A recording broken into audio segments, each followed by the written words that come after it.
Hello മച്ചാമാരെ, welcome back SE-FX. അപ്പോൾ നമ്മളിന്ന് വന്നിരിക്കുന്നത് എന്തിനാണെന്ന് വെച്ചാൽ, എങ്ങനെ ChatGPTയുടെ ഒരു പിക്ക് കൊണ്ട് ഇങ്ങനെ ഇതേപോലെ ഒരു ലോഗോ ക്രിയേറ്റ് ചെയ്യാമെന്ന് നമുക്ക് നോക്കിയാലോ. അപ്പോൾ നമുക്ക് നേരെ വീഡിയോയിലോട്ട്. അപ്പോൾ അതിനായിട്ട് നിങ്ങൾ ആദ്യം ChatGPT ഓപ്പൺ ചെയ്യണം. ChatGPT ഓപ്പൺ ചെയ്തതിന് ശേഷം അവിടെയുള്ള ആ ഒരു പ്ലസ് ബട്ടൺ അമർത്തി കൊടുക്കുക. അപ്പോൾ നിങ്ങൾക്ക് അവിടെ ഫോട്ടോസ് എന്നുള്ളതാണ്, അത് ക്ലിക്ക് ചെയ്ത് കഴിഞ്ഞാൽ നിങ്ങൾ ഒരു ഫോട്ടോ അവിടെ അപ്ലോഡ് ചെയ്യുക.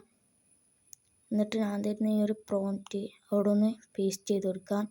പ്രോംപ്റ്റ് ഞാൻ ഡിസ്ക്രിപ്ഷനിൽ കൊടുക്കാം, അത് നിങ്ങൾ കോപ്പി എടുത്തിട്ട് നേരെ ChatGPTയിൽ ഒന്ന് പേസ്റ്റ് ചെയ്താൽ മതി. കുറച്ച് നെറ്റ് സ്ലോ ആണ്, അതുകൊണ്ട് കുറച്ച് വൈകും ഗൈസ്. കുറച്ച് സമയം കൂടി നോക്കാം നമുക്ക്. അപ്പോൾ ഗൈസ് നെറ്റ് സ്ലോ ആണ്, അതുകൊണ്ട് വീഡിയോ എടുക്കാൻ പറ്റില്ല. അപ്പോൾ നമ്മുടെ പിക്ചർ തയ്യാറായിട്ടുണ്ട്. ശേഷം നിങ്ങൾക്ക് ഇതേപോലത്തെ പിക്ചർ ജനറേറ്റായി വരുന്നതായിരിക്കും. അപ്പോൾ ഇന്നത്തെ വീഡിയോ ഇത്രയേ ഉള്ളൂ. അപ്പോൾ ഇന്നത്തെ വീഡിയോ ഇഷ്ടപ്പെട്ടാൽ ലൈക്ക് ചെയ്യുക, ഷെയർ ചെയ്യുക, സബ്സ്ക്രൈബ് ചെയ്യുക. പിന്നെ നിങ്ങളുടെ അഭിപ്രായങ്ങൾ കമൻറ്റ് ബോക്സിൽ അറിയിക്കുക. അപ്പോൾ ഇന്നത്തെ വീഡിയോ ഇത്രയേ ഉള്ളൂ. അപ്പോൾ എന്നാൽ ഓക്കെ, ബൈ.